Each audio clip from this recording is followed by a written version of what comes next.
How's it, folks? Welcome back to the channel, or just plain old welcome back if you're new.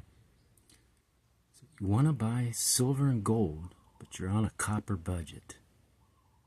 In this episode of State of the Stack, we investigate how to stock precious metals on a fixed income or a low budget, low cash flow income.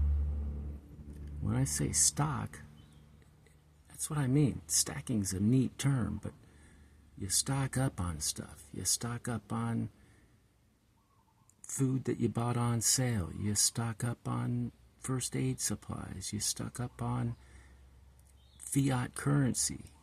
You stack down on debt. You stack down on interest. So you don't have to be an expert on precious metals. You don't have to be an expert on investments. You don't have to be an expert on budgeting. There's all kinds of advice like that on YouTube. But this is not, what do you call it? Financial advice? This is common sense. CENTS. You just need to be an expert on your situation. You need a budget. You might already have one. Budget basics. Income minus expenses equals cash flow. Do you think you can save $3 a day? $6 a day? $9 a day? Well, put it on paper. Maybe you can. Maybe you can't. But at the very minimum, $3 a day.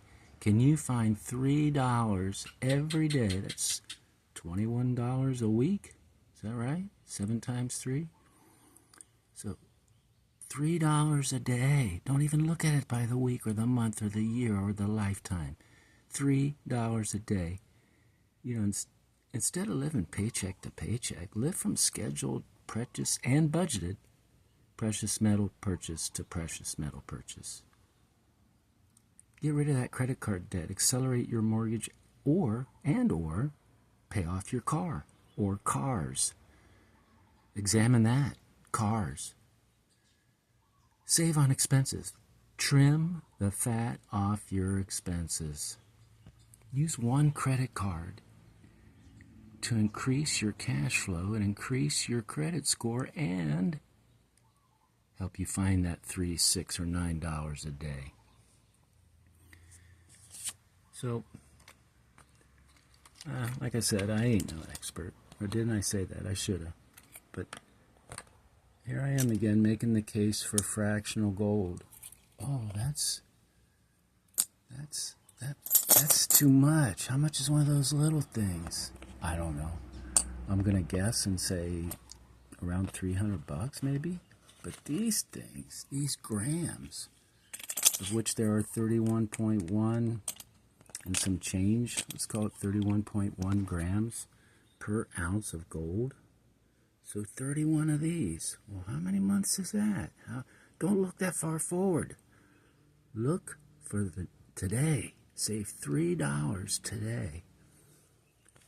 Or $6 or $9. How am I gonna find money to buy that? Where am I gonna find that $3? Well, sell your junk, and I don't mean constitutional silver. I mean sell your junk or your doubles of stuff, which is probably junk. I mean, the simplification of life I found, just in my personal experience, is exhilarating. Space is wow, invigorating. No bills is freedom. Voluntary bills is free market, choice, priorities. You know, if it were up to me, I wouldn't have this fancy phone. I'd figure out how to do these videos some other way. And if I had to have this fancy phone, I'd scale it down to the bare bones. Just enough to post whatever it is I post. I think I've been posting for about a month now. Don't ask me how many gigabytes or whatever I use. I probably have to find that out the hard way. I don't need TV. I've been paying for cable television for these last 7 years and the previous 10, and I don't even watch television. It's for my in-laws. Note to self. Cable television can be a great babysitter for elderly people. Just be ready to give remote lessons on a daily basis. but sell your junk. A dusty money costs too much money. I tried to teach that to, well, I successfully taught it to a general manager after I had to kind of go over his head and talk to the owner. 3-4-year-old inventory or 3 or 5-year-old stuff that you got at home that you don't touch and you're probably never going to touch again until you look at it and say, well, should I donate it? Because you're not going to wear it. You're not going to use it. So get rid of it now. But trade it for fiat and then trade that fiat for precious metals. And if you end up, wow, just say you pull out of your closet, and you have to give up everything. Pull out the stuff that still looks good. You loved it at one point, but you don't wear it anymore. Maybe it doesn't fit, or maybe, I don't know, maybe it's politically incorrect already. I don't know, but everybody's got stuff like that. And if you don't, well, God bless you. There's still something that you can find. Do you use a vending machine? Avoid vending machines. I haven't used a vending machine. I can't even tell you now.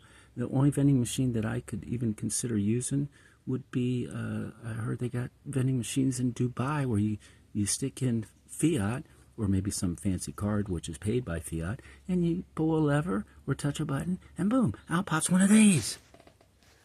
For, I don't know, $90? Let's call it 100. I don't know what gold's up to. It's got a lot of people excited, but didn't hamper me from making a goal. And I'm expecting my PAMP 1 gram perforated sheet of 25 grams. You'll get good at the math. It's not that tough. That should be shown up tomorrow. So, I mean, yeah, I've got a tracking thing, yeah, but you got to be off the market the whole day. You have to have somebody at the front door the whole day. I haven't figured out what happens if they show up with your whatever, and you're not there to sign for it. I don't know where it goes. Does it go to UPS Purgatory? I don't know. It'd be neat if it went to a store close by that you could go pick up with valid ID. Of course, that probably has its own perils. But anyway, I'm not going to worry about that. I'm just going to hawk the door. And the app thingy or the email that they sent. So yeah, 7 minutes and 30 seconds. I got to make this quick. So avoid vending machines. Stop buying expensive water. There is a really inexpensive alternative, and actually turned out to be one of the best, if not the best, at removing solids and whatever it is you're afraid of in your water, that you're drinking bottled water instead of tap water. And I don't drink tap water. I filter my water. I got 5 different ways to filter water. I use a Berkey most of the times. There's this thing called Water Zero. It's really inexpensive. I don't know if they sell them anymore. I bought mine secondhand, and it's quite possible that the filter might not be doing what it's supposed to be doing. Do I test my water? Not anymore. I have the equipment to do it. I don't care. I'm old. So, and here's most importantly, buy the foods that you eat on a weekly basis. I mean, if you're blessed to be a great cook and you've got, over the course of 30 days, you're preparing for your family 30 different meals. I don't care about the food pyramid. They're being satiated. They're full. Heaven forbid you dessert. And that's living. I'm not suggesting you stop living. I'm just suggesting that some people, me, one of them, has to find cuts in a very spend crazy society. So, yeah, eventually, yeah, it'd be nice to work up to a half an ounce, but an ounce of silver, not a fancy proof. You don't need a fancy proof. Ounce of silver. Let's highball it. Let's say it's $35 with a premium this or whatever. $35 out the door, unless you pay tax. Maybe it's going to be another 4%. What's 4% of $35? I don't know. 3.5 cents times 4. What is that? 14. Another $1.40. So we'll just call it 35. And I'm sure online, and maybe one of the budget cuts you did was the internet. In that case, you're not watching this. But if you are and you didn't, $3 a day times how many days are in a month? 30? Let's call it 30. So 3 times 30 is what, class? 90. So at the end of the month, $3. Save $3 off of something. And even if it's paying your credit card off strategically, pay the day before the closing date, pay the day after the closing date. Don't take that scheduled payment, split it in two, pay it on the closing date. It's really easy to find on your app thingy or your statement or whatever. And then after your closing date, you're going to save a bunch of interest. That payment you normally make on your due date, stop that. Cut it in half. Pay half of it on your closing date. Wait about 48 hours, and then pay the other half on your well before your due date. And try to pay as much off as possible. If you really want to take it to extremes, get a credit card and get all the expenses that you use, whether it's at the grocery store, the gas station, the beauty shop, the ice cream parlor, anybody that takes those crazy cards, get yourself a cashback credit card. Mine happens to be Costco, and or a PayPal if you're doing stuff online. I learned that from Louie. Haven't used it yet, but I got it. Put everything on that. Put your paycheck in your checking account. Pay your credit card down. Just stick your whole income in there. If you got a fiat stack, that's going to be part of your budget. Just like food. So you've got expenses that you can pay with a credit card. What are those? Those are gas, food, insurance, all kinds of things. Just about everything except a mortgage, rent. Sometimes you can, but mostly not. And car payments, auto loans, and some other personal loans. And there's another thing. If you got 5 credit cards and they're all maxed out, you can save enough money on interest to buy one of these a month, or 3 of these. Not as fancy. It's regular bullion. That's a proof. I'm not digging up my Eagles. Although I got a couple above ground, I just don't know where they were at the time of filming. But this kind of stuff, $90, $100. Well, that's only $3 a day. That's how many? What? I don't know how much. Starbucks? Those things. You do Starbucks? If you just cut 1 out of 5 a week that you do, why wouldn't you cut off 5? And I know there's a social connection to all that coffee shop stuff, coffee shop talk, whatever.